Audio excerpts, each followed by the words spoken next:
제가 얼마 전에 신기한 신조어를 하나 들었는데 자동차에 승차감이 아니라 하차감이라는 게 있다면서요. 하차감이 일종의 그 차의 그 브랜드.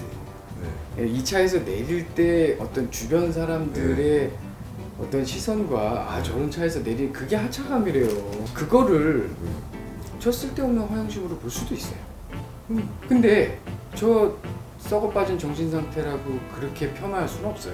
그렇죠. 왜? 그것도 인간이 느끼는 자연스러운 감정 중에 하나니까. 맞습니다. 자, 1인 미디어 전성시대 숱한 채널들 사이에서 보석 같은 채널을 찾아 참구독을 추천드리는 유튜브 사평 시리즈 희대의 나우구독 중. 자, 희대의 나우구독 중 1주년 특집 아프리카 TV 두 번째 시간입니다. 자, 구독자 여러분, 영화 업 기억하십니까? 그 역시 그 명장면은 주인공 칼 프레드릭슨 할아버지가 그 수만 개 풍선을 매달고 하늘을 자유롭게 날아다니는 거죠.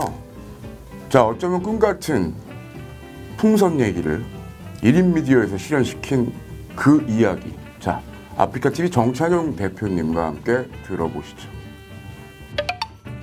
그리고 이쯤에서 대표님 개인적인 얘기긴 하지만 그게 개인적인 얘기로 안 끝났죠.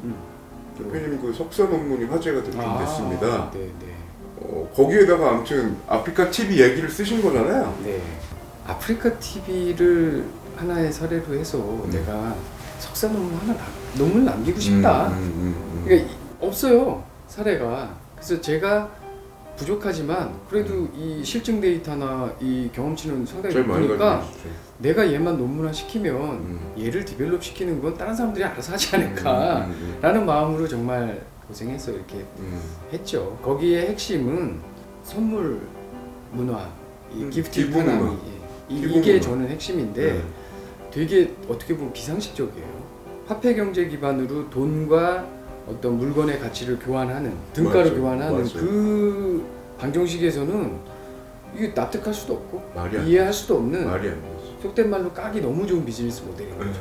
근데 그 비즈니스 모델이 돌아가기 시작해서 이미 그 규모가 저희 인식하는 것만 2천억이면요 전체는 뭐 4천억, 5천억이 넘어가는 거고 글로벌하게 보면 이거는 이미 비즈니스 모델로 자리를 잡았고 그리고 뭐 다 쓰고 있잖아요.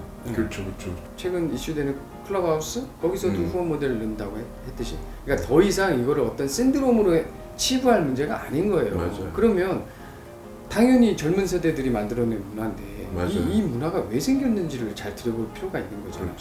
그게 이제 제 석사 논문의 핵심 주제였던 거예요. 지금은 말씀하신 이제 선물 경제라고 하는 것까지도 이렇게 됐지만 참 우리한테 이 별 그리고 풍선이란 이 말은 참 온갖 방식으로 희화화도 되고 안 좋게도 얘기되고 정말 화두였잖아요. 그 멘트는 조어를 만드신 거예요?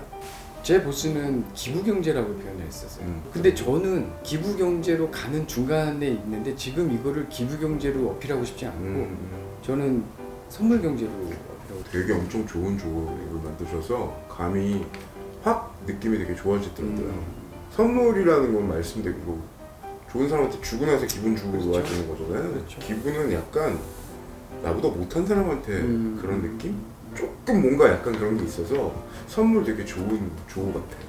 이 기프트, 이 선물 경제가 유저의 어떤 행동 패턴에 의해서 이런 것들이 상관관계가 이루어지는지를 좀 보고 싶었던 거고 어쨌든 인터랙션에 의해서 이게 더 활성화되고 있는 걸로 저는 어떤 결론을 냈기 때문에 결국은 그게 감성적 가치인 거예요. 때로는 그게 어떤 크리에이터에 대한 존중일 수도 있고 지원일 수도 있고 어떤 커뮤니티에서의 우월감일 수도 있고 그러니까 우리가 일반적인 사회에서 느끼는 그런 감성적인 이 요소들의 집합체인 거죠. 제가 얼마 전에 신기한 신조어를 하나 들었는데 자동차에 승차감이 아니라 하차감이라는 게 있다면서요. 하차감이 일종의 그 차의 그 브랜드. 이 차에서 내릴 때 어떤 주변 사람들의 어떤 시선과 저런 차에서 내린 그게 하차감이래요. 그거를 저 쓸데없는 허영심으로 볼 수도 있어요. 근데 저 썩어 빠진 정신 상태라고 그렇게 폄하할 수는 없어요. 그렇죠. 왜? 그것도 인간이 느끼는 자연스러운 감정 중에 하나니까. 네, 맞습니다. 그런 선물 문화가 일반적인 이 사회에서 개개인이 느끼는 여러 가지 감정 상태를 담은 감정 표현의 일부분이기 때문에 이걸 폄하하면 안 된다는 얘기예요. 제 얘기는. 네. 그리고 이것이 나름대로 건강하게 굴러갈 수 있도록 저희를 비롯한 여러 사람들이 오히려 그런 시각으로 봐줘야 된다는 거죠.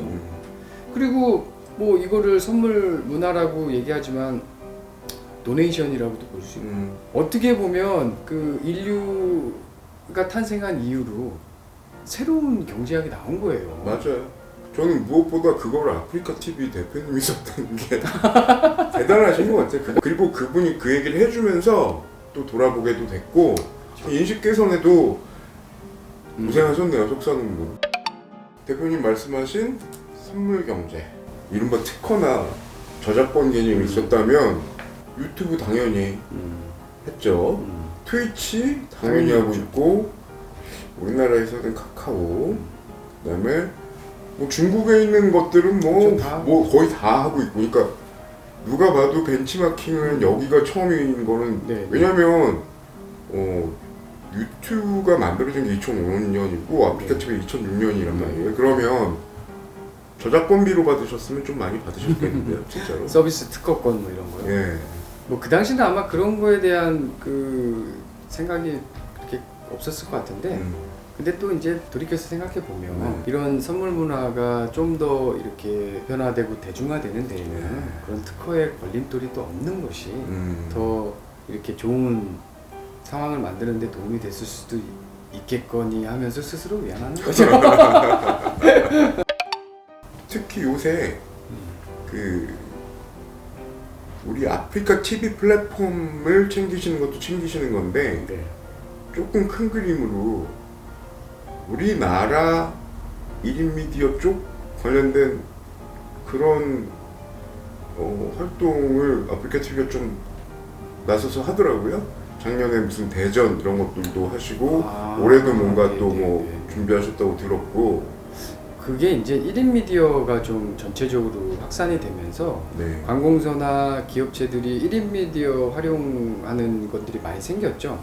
근데 그 1인 미디어 활용하는 데 있어서 누구보다 잘할 때가 우리밖에 없으니까 상대적으로 저희가 그런 거를 수행하는 빈도수가 좀 많아지는 건데, 뭐 예를 들면 제주도 뭐 크리에이터 관련된 홍보 뭐 이런 것들도 저희가 하고 뭐 있어요. 근데 이제 말씀하신 대로 이제 1인 미디어 산업 전반이라는 게 결국 미디어라는 게 저는 그렇게 생각해요.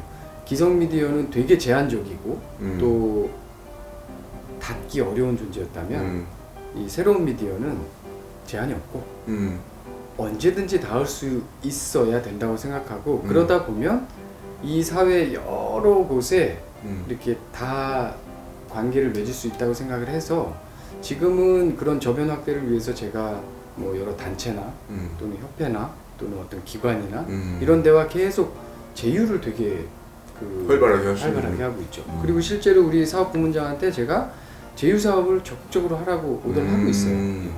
돈 안 남아도 된다. 돈 좀 까져도 된다.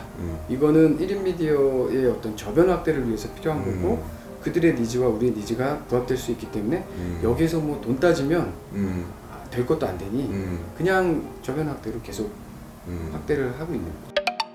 자, 별풍선, 선물 경제. 자, 이제는 낯설지 않은 우리의 일상이고 실제 살아 숨쉬는 경제입니다. 자, 정채한용 대표님하고 이 선물 이야기 다음 편에 곧 이어서 전해드리겠습니다.